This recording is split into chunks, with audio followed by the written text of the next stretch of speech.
एक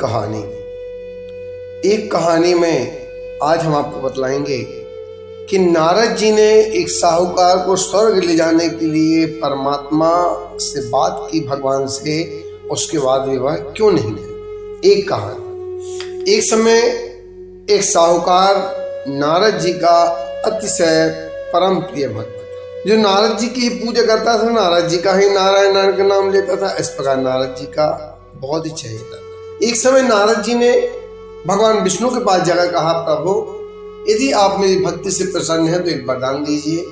कहा, मांगो, क्या मांगते हो। कहा, प्रभु मुझे ये वरदान दीजिए कि मैं जिस किसी मनुष्य को आपके पास लाऊं उसको मुक्ति एवं वैकुंठ की प्राप्ति होगी। कहा, ठीक है नारद, आज तुम्हारे प्रेम और भक्ति कारण मैं तुमको ये भी देने के लिए तैयार हूं, पर तुम उस मनुष्य को लेकर तो आओ।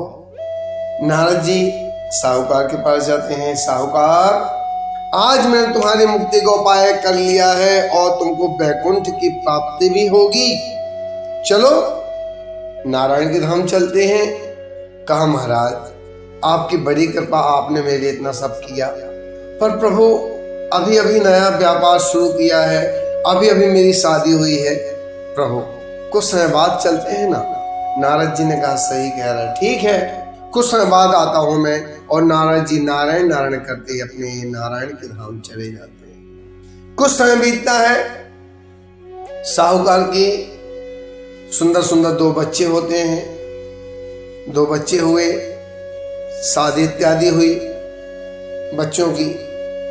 पुनः नारद जी आते हैं। क्या साहूकार अब तो सब बढ़िया है। कहा, महाराज अभी अभी नई नई बहुएं आई हैं, उनके छोटे छोटे 2 बच्चे होंगे जो होंगे, मैं उसको देखने का मन है मेरा प्रभु। नाती देख लूं, नाती पोते खिला लूं, कुछ समय बाद चलता हूं प्रभु। नारद जी ने कहा, ठीक जैसे तुम्हारी इच्छा, मैं कुछ समय बाद आता हूं। कुछ समय के बाद अचानक साहूकार जी की तबीयत खराब हुई और वो गोविंदाय नमः, उनकी मृत्यु हो गई।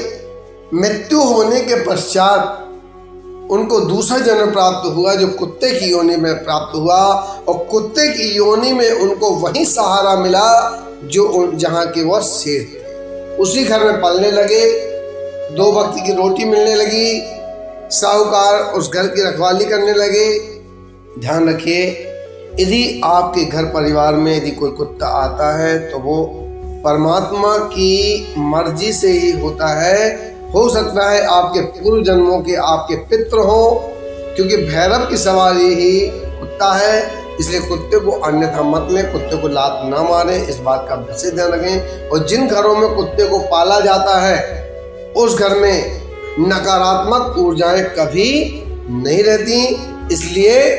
और कुत्ते को रोटी देना यानी अपने पितरों को संतुष्ट करने के बराबर होता है, और पितृ ही हमारे घर में कुत्ते के रूप में आते हैं, तो उनकी सेवा अवश्य करना चाहिए। साहूकार जब कुत्ते की योनि में जन्म लेता है और उसी घर में पलता है, बड़ा होता है, तो पुनः नारद जी जाते हैं और कहा, साहूकार जी धिक्कार तुम्हारे जीवन को, जब मनुष्य योनि में थे तो भी नहीं चल पाए, अरे अब तो चलो।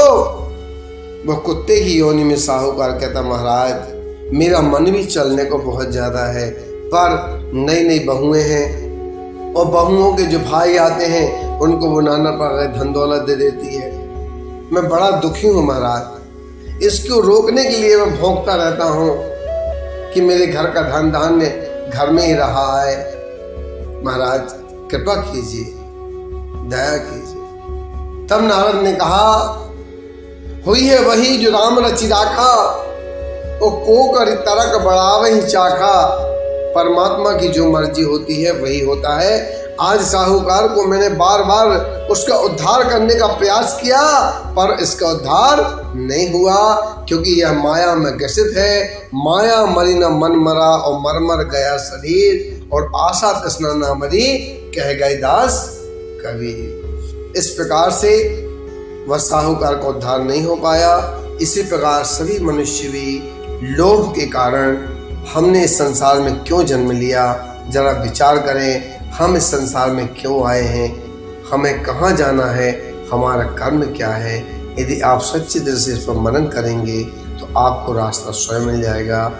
आज की कथा को यहीं विराम देते हैं। जय माँ भद्रकाली।